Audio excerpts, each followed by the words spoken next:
kati okujjawo byonna ebiriwo.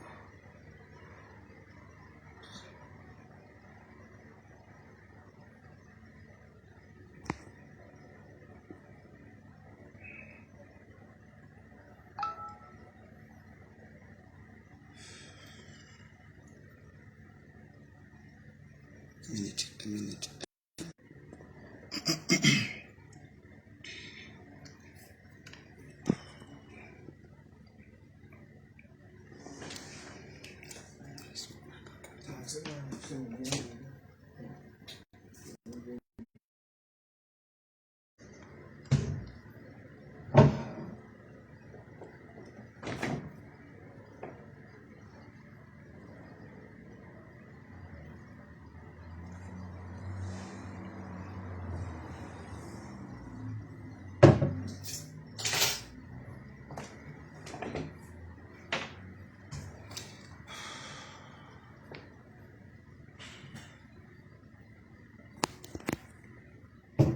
Ndo abaji kutema wano.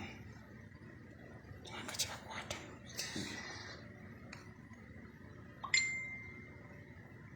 See a young and already have things.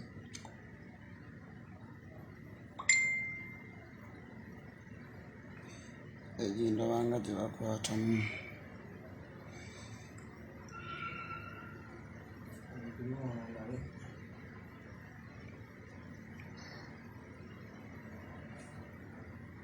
Sogea mkodi yenu.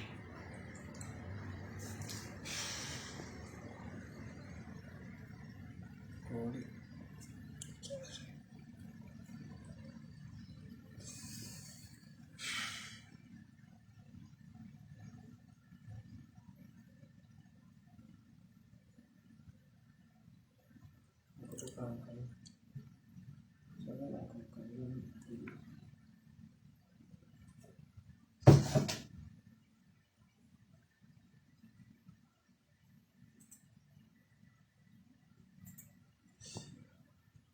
Right, pato Uganda omuntu wansi baganda bange windi chana kya confirming wano naye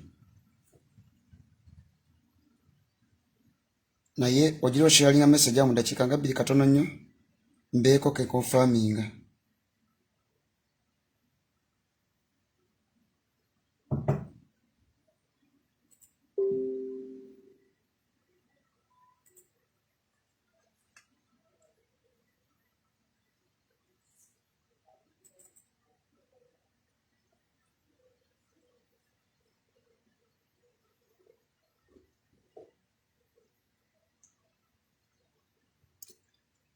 Baganda bange mudakika ngemu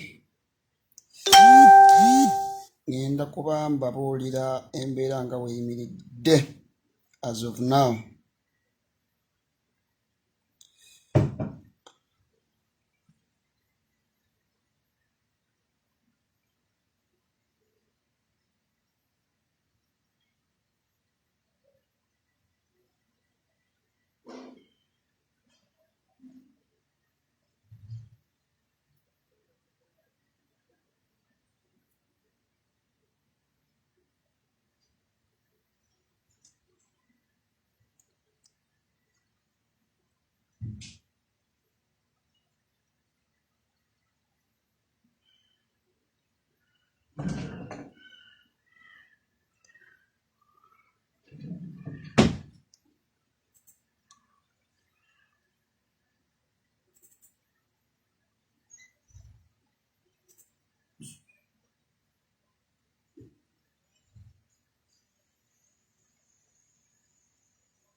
Alright, pato Uganda omuntu wa wansi nyongero balamusako baganda bange mwenna. Page eno bade bajakinze naye okuyita mu technical team yaffe tumaliza ogiro storyinga, so twali communicate initially eti mugezeko jan following naye twagikomezaawo mikono jaffe. Nyongero balamusako baganda bange mwenna abali bitundu ebyenjawulo abali yunaje muwangalira. Nyongero balamusako ndowooza amachaga leero mu bitundu ebimu, ettuntu lya leero mu bitundu ebimu, akawungezi ka leero mu bitundu ebimu. Embeera ekyali ya bunkenke, embeera ekyali ya tension, ebibuuzo bingi naye nga ndowooza answer mulina ntono. Baddeko emabegako ne mbagamba nti bwe twamaliriza bye twabaddeko emisana kubadde tebunaziba wano mu kibuga Ttaki, gavumenti yadde ekyatukakasizza nti Lumbuye Fred yakyali mikono gyayo. Wabula information gye tufuna gye tutayinza confirming 100%, gye tutayinza confirming 100%, naye nga ekiri ku ground tugattagattamu biraga nti omwagala w'abangi Kajubi Fred yandibanga ali ku nnyonyi. Mumpulirize bulungi, we cannot 100% confirm kyetwaki tubagamba mwenna gye muli musigalenga mukuba koze eno. However, information yonna eriwo, mubadde mwebuuza ku page njogeddeko ne muganda wange Nkunyingi Muwada Honorable akwasaganya external affairs nategeeza nti page tebannagihakinga, information gyataddeyo eri credible from the credible source.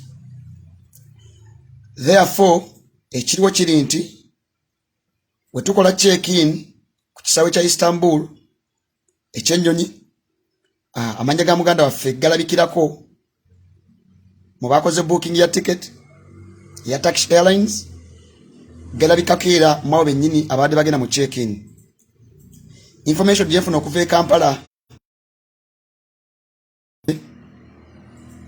nazo ziraga nti erinnya lya Kajubi Fred Lumbuye lirabikirako mu abo abalina okutuuka ku makya ga leero.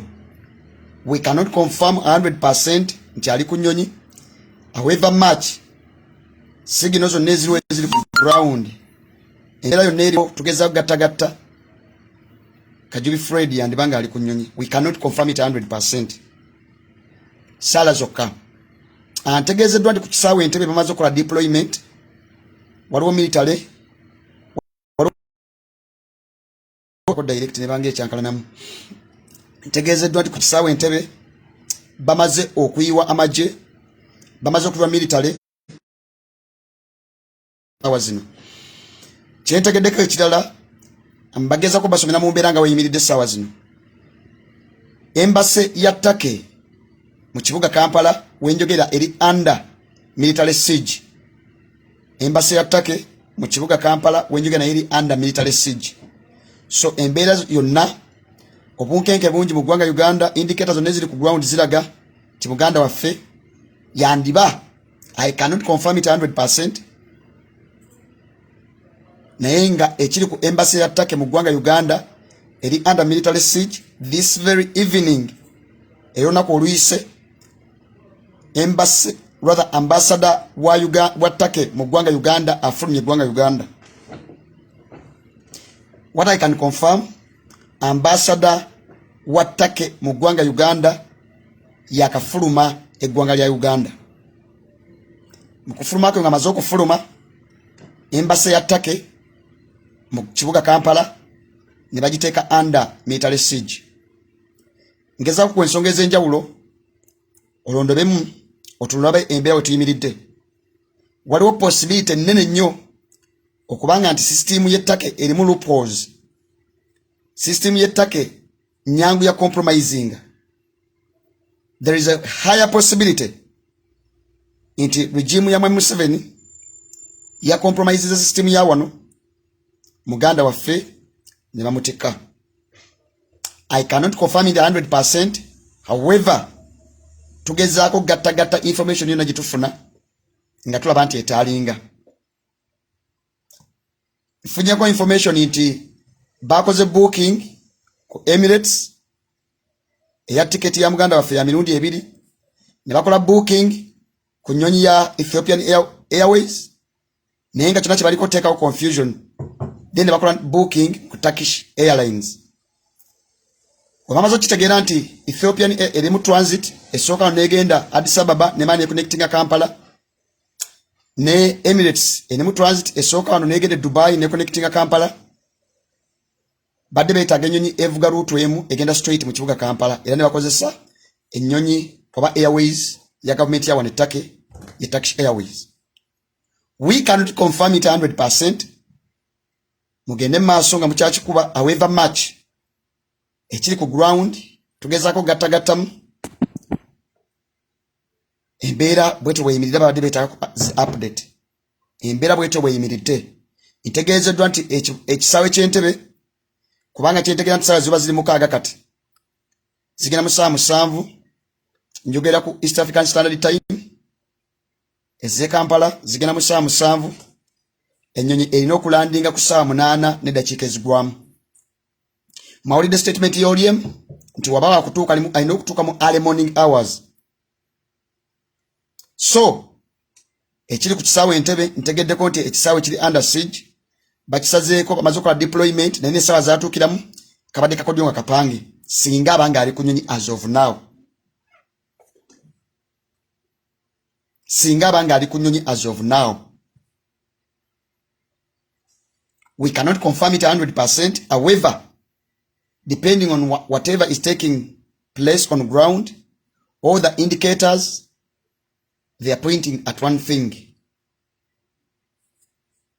Nentegeezebwa nti ssaawa zino plan eriwo muganda waffe abatuusiddwa mu kibuga Kampala singa banga atuuse tebagenda mudetaininga mu Central, tebagenda muteeka mu makomera ga kumpi.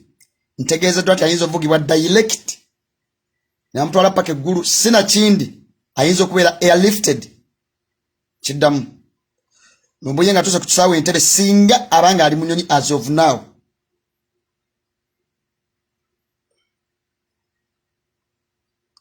Nkimanyi bantu bangi tebeebase, bantu bangi emitima gibeewanyise, bantu bangi emitima gimenyese, naye njagala tusigale nga tupushinga on tuleme kuggwamu maanyi. Singa Lumbuye atuuka ku kisaawe Entebbe ntegeezeddwa tagenda kuvugibwa mu motoka, agenda kubeera airlifted singa abanga ali ku nnyonyi ssaawa zino. Atwalibwe eggulu oba atwalibwe ku nsalo asooka akekuwako akaseera. Tebagenda muteeka Kampala, tebagenda muteeka Luzira, tebagenda muteeka mu bifo bya kumpi ebirandira n'ekibuga Kampala kwamaze okwa-identifyinga nti embeera n'environment eyinza okukyankalana gye bujja mu maaso awo. So baganda bange eyo update eri as of now, naye tusigale nga tukyagezaako kuzogana wano wali not until we confirm. Naye ne baganda baffe ab'e Kampala atwogera ne ttiimu yonna, legal team ekulembeddwa muganda waffe mwadanku nnyingi kubanga ebigambo byonna Lumbuye byayogera ebisango bayinza omuteeka kusasamaza biki tebiri mu nsa edho ne bigwa kukusinza ebintu by'okusasamaza ebyo sometimes bayinza okusiba emyaka 2 gumu oluusi ne fayini. Naye ntegeezeddwa nti waliwo pulaani z'omuteekako omusango gwa treason. Of course teguliiyo, naye mukimanyi enkola ya lutabayisirwa ey'okuteekawo fabricated cases, enkola ya lutabayisirwa nsonyi omukatono ey'okuteekawo cases eziri fabricated. So kati possibility weeri eyo okumuteeka omusango gwa treason, it is very possible, very very possible. Ssaawa zino wenjogerera meeting ya ssemwayo etudde, meeting abakuba ku simu direct mwandibadde mulindako, meeting etudde wenjogera ssaawa zino eya ssemwayo, meeting mwe bayitidde Muhammad Nsereko, meeting mwe bayitidde Gashumba, meeting mwe bayitidde Kato Lubwama, okugezaako okuteekawo embeera balabe muganda waffe engeri gye bagenda okumuzoganyamu. Bamaze planting abasajja benjawulo bagenda okusaza ku media ze Uganda bagezeeko teekawo embeera bagezeko bonna babadageza ku exposinga bamuguleke emisango egy'enjawulo gavumenti emuguleke ejije n'abantu ab'enjawulo nga bano bakulembeddwamu Muhammad Nsereko bamuguleke emisango egy'enjawulo so kyonna ekigenda kuba kituusewo ye embeera eri e Kampala ssaawa zino obunkenge bungi deployment ekoleddwa mu bitundu eby'enjawulo bategeeza Turkish Embassy e Kampala eri under siege ambassador we Turkey afulumye so wetugattagatta mu byonna ebiri ku ground biraga nti embeera eyinza okuba ey'akazigizigi naye emitima gyaffe tegimenyese makiro lwaki bakikola okumalamu abaana bakuba struggle abageza ku exposing ebikolwa bya government eno kwamalamu amaanyi n'okulaba nga bonna abalwanyi namige bamalamu amaanyi naye tetugenda kubeera na katengo so baganda bange mwenna ne waba Lumbuye nga atuuse e Kampala ng'ali mikono gya mwami Museveni tusigale nga tuvuga ekintu kino tugenda kulayinga way forward mukama wange mwadda nkunyingi agambye agenda kuba akola statement katulinde tulabe embeera nga story events nga zigaba zideveloping tutya anayo press conference ku ssaawa 2 ez'okumakya awe side ekwatagana ku by'amateeka then tujja kuba tulaba stories events zigaba zidingana zitya pato Uganda omuntu wa wansi baganda bange munzikirize tufollowing ensonga zino ne bannayuganda mwenna bali mu kibuga Kampala bannayuganda bali mu Kampala bannayuganda bali mu ggwanga Uganda na mwenna bali mu diaspora tugamba it is not over until it's over Lumbuye Fred tujja kulwana wabatandatikkibwa ne wabanga atikiddwa okulaba nga afuna justice pato Uganda omuntu wa wansi mukama Katonda abankuumire naye mube bagumu bantu bakuba amasima ababaka abamu bali at broken nkimanyi embeera nkimanyi nkitegeera kituyitamu naye mbasa abaganda bange musigale nga muli bagumu muleme kumenyeka mitima tulabe engeri muganda waffe ate ensonga gye tugenda ozikwatamu pato Uganda omuntu wa wansi kambagale